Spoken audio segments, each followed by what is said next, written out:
is to run away from that loneliness of the dark room, and toward the idea of creating things together with people. Tony Kushner, who's much smarter than me, actually has this great quote, and he says, he wrote this actually just after he had written Angels of America, which won a Pulitzer and all that stuff. And he says, the fiction that artistic labor happens in isolation and that artistic accomplishment is exclusively the provenance of individual talents is politically charged, and at least in my case, repudiated by the facts. While the primary labor on Angels has been mine, more than 24 people have contributed words, ideas, and structures to the play. Had I written these plays without the direct and indirect participation of my collaborators, the results would be entirely different, and much poorer for the deprivation, would in fact never have come to be. I think it's true. I think that we need to find our Ezra Pounds, and we need to find our community, not just for our writing, but also for the future of our writing. Yeah. So this idea, right? So three monsters, right? Inspiration, self-doubt, loneliness, and isolation. In some ways, these monsters are sort of contradictory, but I do think that they fit together, and I think that the way that they fit together the most is the idea that monsters aren't real, you know, and neither are these things. These are all arbitrary conventions that we create ourselves. This self-doubt, this isolation, this dependence on a cliched idea of inspiration. They're monsters because they're not real, and so it may be the most difficult thing in the world, but it is also the most important thing to realize that those monsters under your bed don't exist. Just write, share, and stop listening to the monsters. And yeah, thank you.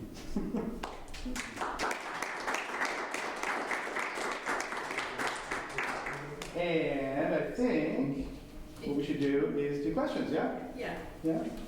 Hi. That's a fascinating talk, and thank you very much. Well, thank you for coming. But the basic premise, I think, if you start with your ghost story. Right. You as ghost storytellers. Right. If you rewind the history of theater back to Sure. Euripides, Yeah. Euripides was telling ghost stories too. Sure. If you go back beyond that, before writing, you come to a point where the ghost storyteller believes in the ghosts. Right. He's not merely telling tales that he's making up, that he doesn't himself believe. He's not a liar. He's a leader in the sense that he has experienced these ghosts himself. Right. And he's allowing children or neighbors to share in that real world that he lives in. And so maybe writing itself is associated with some kind of split that we've had in human history where we can create a fake reality and call it theater. Yeah. And maybe we don't really want to know about the truth of tree devils who really do live in the forest. Sure. So your final message was, these monsters don't exist. The monsters of self-doubt don't exist. Real Monsters trolls and ghosts, sure, they exist. really be there, even if you don't believe in them. Yeah. I more mean that the arbitrary monsters we create ourselves don't exist. The monsters of self-doubt and loneliness and things like that is But you're right. But the idea of ghosts and things beyond our imagination and interpretation, I think absolutely. I think in a lot of ways artists are the gateway to that. You know, sometimes you go to a cathedral in Rome and you'll see a Michelangelo on the wall in some like tiny little obscure little cathedral, and they'll be praying to that to that painting. And you realize that this idea that like somehow art can inspire religious ecstasy is, I don't know, I mean there is something there, because the idea that the painting is a metaphor for the things that we don't understand. And it doesn't always have to be so high, so metaphysical as representing God, but it can also be, that something is being expressed that is beyond sort of normal human understanding, and this piece of art is a gateway to that. Is a gateway to sort of accessing those things that we can't understand. So yeah, sure, ghosts, absolutely. There's actually one of the things I'm really fascinated in art is, and I write about some, is Indonesian and Malaysian shadow puppetry. And in shadow puppetry, which is this sort of like, it's the oldest storytelling tradition that's still practiced today, about 2,000 years old, and it's the same story that's been told for 2,000 years, and the puppeteer of the Dalang actually, in a real performance, will perform all night. And they say that, around hour 3 or 4 is when he leaves his body, and he starts to touch the divine. He starts to touch the spirits themselves. And it's actually why in some very sort of conservative Muslim places, it's actually kind of a controversial art form, because he's talking to God as he's performing these puppet shows. And so yeah, I mean, I think that there always has been a connection between art and the spiritual, and I think that it's fascinating. Yes, Dave. You spent a lot of the talk talking about how playwriting and fiction writing and nonfiction writing all have this common ground. But could you spend maybe a few minutes talking about how distinct the crafts are as well? Sure. I would say that playwriting in particular does focus on conflict and action in a way that fiction often doesn't, and especially poetry doesn't. And it's not to say that novels don't have action, don't have conflict, but in a play, and often in a screenplay as well, you're often following one character and a central action that is making that character go from point A to point B.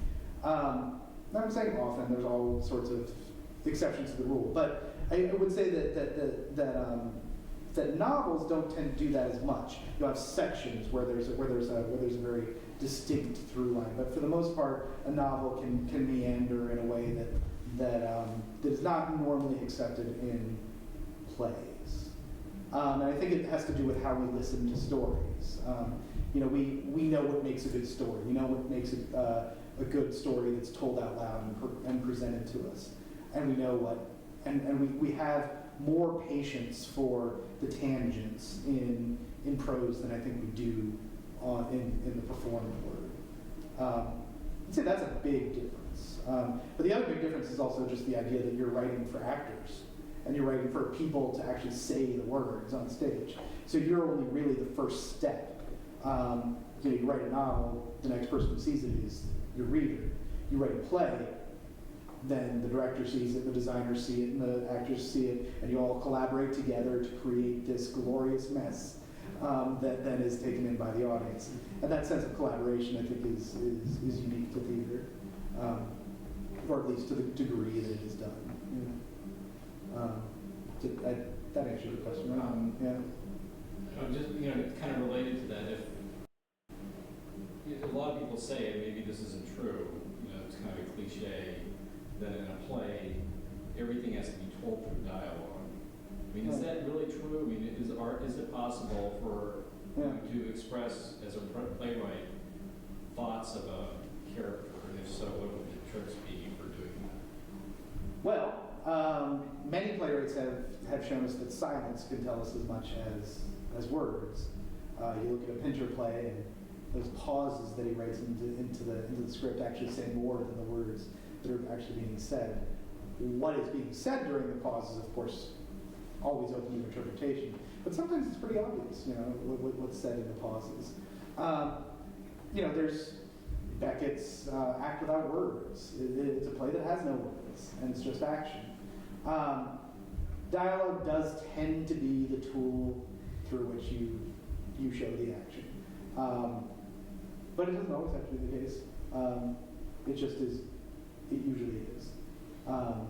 Because you don't have the luxury of having a narrator, unless you're doing a play that does have a narrator. Yeah, Kat. So the self-doubt and the lonely monster, definitely I've suffered from those two monsters. And it's interesting because like now I've been writing long enough, like I have a second book coming out, I have a column, I write for magazines, people read my stuff, but yet when I'm writing it, I'm totally alone. Right. I write it, I put it out there, and it's almost like I forget about it. And when anybody says to me, oh, that they've read something that I've written, it startles me. Yeah. Like, really? Why? Why? It's like the first thing I want to say is, oh, you have? Why? And so I find that those things feel kind of connected. Like I feel very separated from knowing anybody who's reading it, and what is a good way, or do you have any sort of specific examples or ideas for the loneliness aspect for writers to be able to get out there and kind of, I don't know if it's be with other writers necessarily, or just with the audience, or how can we really become not as isolated as Well, writers? do you never do writers groups or anything? Well, I do, and I love Sure. this group, that sort of thing. So there's critique groups and things like that, But again, then I go home and when I'm actually doing it, I'm with myself, and then. There's no doubt that even in the best situation where you are collaborating with other people, there's still going to be some amount of loneliness. Yeah. But I feel so spoiled by the theater because but not everybody has this experience. But in my experience, if as soon as I write something, I do have a whole community of actors to come on in and read it in my living room, and we have a great time doing it. And I think it is a little harder for when it's not theater, but there's no reason that it has to be. I would say that sometimes what's useful is to not have necessarily other writers, but there's no reason that it can't be read by other people, actors. One thing I think is interesting is with books it's a really common thing to do a reading of your own work. Once the book has been published. And I always wonder why nobody does a thing where you do a public reading of your work before it's done, while you're still working on it. People do that in grad school. When I was in grad school, people were reading from their unfinished work all the time. But why don't we do that publicly? We do have some things like poetry slams, but it does seem like something that is more accepted in theater to have a work in progress be read out loud, even for an audience. And it seems more accepted in theater than it does in fiction, but I don't know why. That's interesting. Why are there not nights like this one where someone's coming up and reading 10 minutes from a book, something they're really struggling with? I am struggling with these 10 pages. Don't get up and apologize or anything, but you're reading it out loud in your own voice. Suddenly, reading it out loud, your voice does something, and watching how people react does something. And I don't know why we don't do that. Maybe people do, but it definitely does seem like something that could combat that loneliness and be helpful as well. Yes. Hi. I really resonate with everything you said, and I too, I have to have quiet, I have to have alone time. Sure. And actually, I even felt strange with my first book giving it to the editor. It was like, who's going to read it? Oh my God, But and I've just started writing some articles for some local nonprofits, and I was like, really? You've read some myself? it feels really strange, and you're waiting for, well, you could have done better, and you could have, And so, yeah, there's a lot of self-doubt. Yeah. But I write thrillers, and the monsters, where I get my inspiration from, is, to me, the monsters that are the scariest are the ones that we believe. Hmm. So I actually incorporate that into my stories in my way. So, yeah, I heard everything. It was really good. Yeah, and I actually, because when you're talking about articles, I actually realized that the other way that we actually interact with our community, especially in this day and age, is the idea of either blogging or tweeting or Facebooking. And I know it's not real writing, it's not writing that you slaved over and crafted with a. But I mean, it is writing, and you are engaging with an audience. And some of this can can go viral, right? And the conversation becomes huge, and hundreds of people are talking about what you've written. I do have a friend who actually started a blog, which was a fiction blog that actually was something he was writing, and he would put a chapter of his book up there, and he would encourage people to write in, and he did. And I don't know. I mean, that's really nerve-wracking. Putting what you've done in writing on the internet forever, when it's still in process. But I don't know. It's definitely a conversation, right? So Randy, one of the differences, very specific differences between playwriting and writing fiction is that the playwright, the reason that he's wearing that hole in the carpet back in the back there is that he's watching everybody destroy, right? Like creation, right?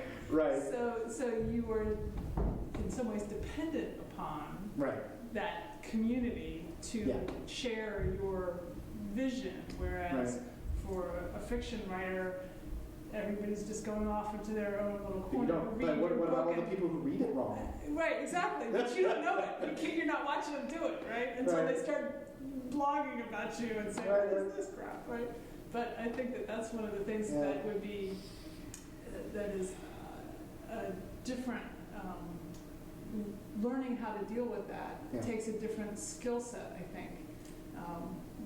So it's I put it out there and, hey, I'm really surprised when somebody reads it and says that they read it. Whereas watching your creation sort of be brought to life through a whole series of other people that you really hope are and in the best case scenario, it's not that you're talking about how they're destroying your play. It's allowing you to actually see your play in a new way. Right, exactly. Because there's this weird thing, and we all, and this is true of all writing, that we write things, and sometimes we don't realize all the things we put in there. Sometimes we did it semi-consciously or subconsciously, but there's all these things that end up in there, and that it takes another person to read it to actually allow you to see that. And so with playwriting, you actually see an actor interpret it, and you're like, oh, I guess I did mean that, but I don't remember ever doing that. But it is there, and it causes you to sort of come alive and actually start to sort of write toward those meanings that you didn't even realize you were putting in there. But yeah. So in a way, you have the greatest job. Well, yeah. Yes, absolutely. But I do feel like it has the same pitfalls of will I be read and will I be relevant? Is what I'm saying actually. I mean, even if you think you're a good writer, oftentimes you're like, well, why does anyone want to read my play, my book? I mean, it's not. I don't know. I mean, it doesn't. It means something to me, but why? You're writing a play about 20-something punk rock kids, and what is that going to mean to someone who's not a 20-something punk rock kid? So you're hoping that you're striking a chord that's bigger than yourself, and that's, I guess, a little bit like that Michelangelo painting that actually sort of like touches something bigger than who you really are. So how is it that you have the gumption, the whatever, to come to Washington, D.C., which is not typically known as a theater town, even though we certainly are getting better Depending on More what, chops, on, right? on what poll, it's actually the second or third largest theater company. Now, right? Sure. Right? To come and start a theater company, that takes Yeah. a lot of confidence and Sure. willingness, but less so than to admit that you're a writer. But isn't that always the way? It's like we can all go into this endeavor of starting our own business, no matter how misguided it is. Like the idea of like, oh, I'm going to run a store and I'm going to sell things and I'm going to do things. But the idea of putting yourself out there as an artist More is, intimate. yeah, it's just something that's harder. It shouldn't be. You're right. But I don't know. I mean, in a lot of ways, you know, when we started our theater company, we just started it because we were too young to be taken seriously in other places. So we just were making our own opportunities. You know, we were a community of people who were saying, no one will produce my play, so no one will let me direct, no one will let me design, no one will let me act in this really good role. So we said, well, we will do it ourselves. And so we did, and I think that the step you're talking about actually came next, and it's like, how do you actually build that theater company and do the right things and become a legitimate organization and, you know, become nonprofit and blah, blah, blah. But I think initially it was just came from the idea of not having a voice and being impatient. Do it yourself. Impatient, waiting for someone to discover you. So, yeah. And thank you for addressing lack of confidence. I thought I was the only person in the world suffering from that. You're not even confident in your lack of confidence. Right.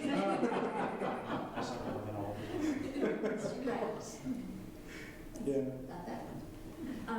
Yeah, thank you. I yeah. appreciate that. Do you know that Margaret Mitchell kept Gone with the Wind hidden under her bed and would pull it out and work on it in the evening? Wow. And luckily, someone knocked on her door, a big Yeah. publisher knocked on her door and said, I understand you're doing some writing. I'm still waiting for that knock on I the door. know, and the thing is, and that's crazy because, I mean, in her case, it all turned out okay, but what about all those people who don't have a publisher who knocks on the door? Margaret Mitchell needed to be better about that. She needed to find her She community, didn't you have know? the confidence. She Yeah. didn't think it was any good. I know. And I was there and a little bit better. I have had people read my work and Yeah. someone wrote back with a list of everyone they thought from Hollywood should be in the movie.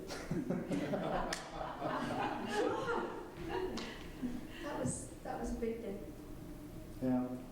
You know, it's hard, you know. I don't know. It's hard to get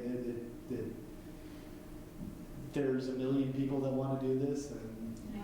only a few that actually get to. And well, but that's not true. I mean, we all get to. I mean, it's not like we don't get anything out of it if we're not published. It's just we don't get everything we want out of it. But sometimes, you know, you find your communities in different places, in smaller places than you imagine. You know, sometimes, you know, your book isn't going to be published by Random House, but maybe it's a smaller thing, maybe it's a self-published thing, and maybe it's a small community that reads it. But I don't know that that's necessarily a bad thing. I mean, you're still getting it out there, and you're still affecting people, and I don't know. I mean, sometimes finding our place is also realizing that there is grace in smallness as well as bigness. You know, I mean, the theater company I run. I mean, it's small, right? I mean, we have an audience of under 100. That's what we've been. You know, that's okay. But those people are. I mean, it's amazing the audience that we've built, and they come every night, and we are not playing to 1,000, but that's okay. I love doing what I'm doing, and I think it's finding that community that you really love and you really want to be a part of. So, yeah. We've only got so many relatives. Well, it usually has to go a little bit further than that. Yes, that's true. Our first fundraising letter at our theater company was actually addressed as Dear Mom. we sent it to more than just our parents, but the idea was that, sorry we haven't written lately, but we've been doing something. And, yeah, I think we still have that one or something. Anyway. Was Gone with the Wind a great novel? I mean, we think of it, I think of it as a film. Right. It certainly was a fantastic film. I had Was it a great novel? British friends who said that Yeah. Londoners survived World War II because of Gone with the Wind. Because the theaters were packed constantly. Huh. But I don't recall anyone talking about how much they just enjoyed reading the novel. You know, I mean, yes, it wasn't a great book, but it was great in the sense of how much it was a part of the sort of cultural zeitgeist. I mean, you know, that it was that maybe it didn't, maybe it wasn't Shakespeare, but it was something that captured a moment that I don't know. I mean, people talk about the book. I think, yeah. Yeah, I mean, it was a huge book that was made into a movie. It was made into a movie because of its Because popularity. it was incredibly popular at the time, but I think it was that first of its type, right? I mean, so now you have basically what you would call a bodice ripper everywhere. So she was sort of the first of them, Yeah. right? Kind of the same with Jaws. Went It was viral. made into a film because the book was popular at that time, but now people know the movie more than they know the book. Exactly. But actually, the book's terrific of Jaws. I mean, it's a pulpy, but it's very thrilling, and you know, and there's something definitely very different about it. I've also noticed in some classic books like Moby Dick and one of Fitzgerald's books, some chapters are written like scenes in a play rather than after chapters. Yeah, Melville did that a lot. Yeah. Yeah. Yeah, you gotta wonder what Melville was smoking. You know, Yeah. it's all over the I also place. saw that in The Beautiful and Damned by Scott Fitzgerald. Right. He did the same thing. But it's true with Melville. Everybody expects his books to be sort of like more conventional than they are, and they're highly experimental. Yeah.